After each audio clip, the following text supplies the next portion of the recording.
ఈరోజు నేను సరూర్ నగర్ పిఎస్కి వచ్చాను. సబితా ఇంద్రారెడ్డి గారు పొలిటికల్లీ మోటివేటెడ్ కేసు పెట్టించారు నా పైన. రీసెంట్గా విఎం హోమ్లో స్కూల్ పిల్లలు చదువుకుంటున్న వేళ పక్కన స్కూల్ పిల్లలు ఉన్నప్పుడు ఒక షూటింగ్ జరుగుతుంది అని చెప్పి నేను అక్కడ ఆపిపించడం జరిగింది. దానికోసము నా పైన ఒక పొలిటికల్ మోటివేటెడ్ కేసు, కేవలం నన్ను పొలిటికల్గా ఎదుర్కోవాలి అని చెప్పి ఒక కేసు పెట్టించారు.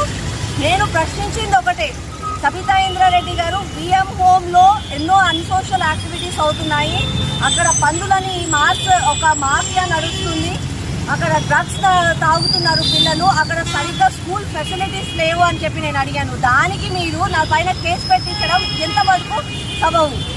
సరూర్ నగర్ డివిజన్లో ఒక ప్రజాప్రతినిధురాలిగా నేను సంవత్సరంన్నర నుంచి డ్రైనేజీలు పొంగుతున్నాయి, వాటర్ పొల్యూషన్ అవుతుంది, రోడ్లు సరిగ్గా లేవు అని చెప్పి నేను ఫండ్స్ అడుగుతుంటే దానికి మాత్రం ఫండ్స్ శాంక్షన్ చేయలేని ప్రభుత్వము కేవలం షూటింగ్ జరుగుతుంది అని చెప్పి నెల రోజులలో 4 కోట్ల రూపాయలు శాంక్షన్ చేయించి అది నామినేషన్ పేరు పైన పనులు కూడా స్టార్ట్ చేయించారు సబితా ఇంద్రారెడ్డి గారు అని నేను కేవలం అక్కడికి వెళ్ళి ప్రశ్నించినందుకు ఇవాళ నా పైన కేసు పెట్టారు. సబితా ఇంద్రారెడ్డి గారు, ఐఎమ్ పొలిటికల్ పర్సన్, నేను ఒక ప్రజాప్రతినిధురాలిగా ఎంతో మంది విన్నపాలు చెప్పిన తర్వాతే నేను విఎం హోమ్లోకి వెళ్ళి మిమ్మల్ని ప్రశ్నించడం, అలాగే అక్కడ ఆర్గనైజేషన్ ప్రశ్నించడం జరిగింది. అంతేగాని ఏ పర్సనల్ విషయాలు అందులో లేవు.